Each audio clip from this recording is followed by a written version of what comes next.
Assalamualaikum warahmatullahi wabarakatuh. Selamat malam pemirsa, seputar Aceh kembali hadir di hadapan Anda di edisi Rabu 3 Juni 2020.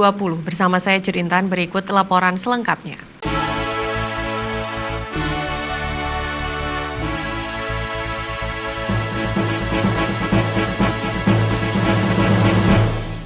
Pemirsa, Kejaksaan Tinggi Aceh bekerja sama dengan Dinas Komunikasi Informatika dan Persandian Diskominsa Aceh meluncurkan aplikasi Ruang Konsultasi Hukum atau RUKUM. Peluncuran dilaksanakan di Kejati Aceh pada Rabu pagi. Aplikasi Ruang Konsultasi Hukum atau RUKUM yang diluncurkan ini merupakan bahagian dari pelayanan hukum kejaksaan kepada masyarakat luas secara daring. Fasilitas ini dikelola oleh Bidang Perdata dan Tata Usaha Negara (Datun), di mana setiap masyarakat ataupun pemerintah bisa memanfaatkan ruang ini untuk konsultasi masalah-masalah hukum perdata dan tata usaha negara. Kepala Kejati Aceh, Muhammad Yusuf, mengatakan aplikasi ini merupakan bentuk pelayanan Kejati kepada masyarakat di tengah wabah pandemi COVID-19 dengan adanya social distancing dan physical distancing.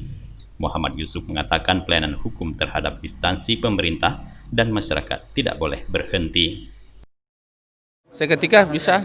Jadi ini kan dialog. Jadi cara ini sama dengan masyarakat datang langsung ke sini.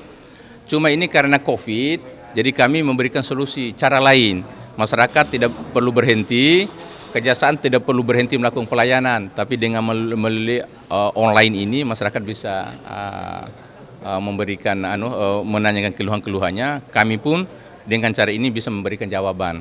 Jadi seketika. Chatting online lah. Iya, chatting online. Ini cara kami melakukan pelayanan kepada publik.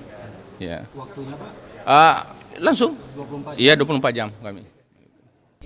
Pelayanan konsultasi hukum online berbasis elektronik atau website yang dapat diakses melalui situs RUKUM kejatiaceh.go.id dapat diunggah pada komputer dan telepon pintar.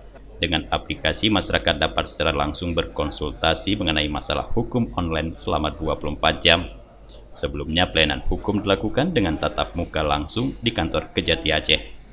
Sementara untuk daerah pedalaman, Kejati mengatakan pihaknya akan melakukan pengembangan alternatif dengan tetap bekerja sama dengan Diskominsa Aceh, Kajari, dan Diskominfo Kabupaten Kota di setiap daerah.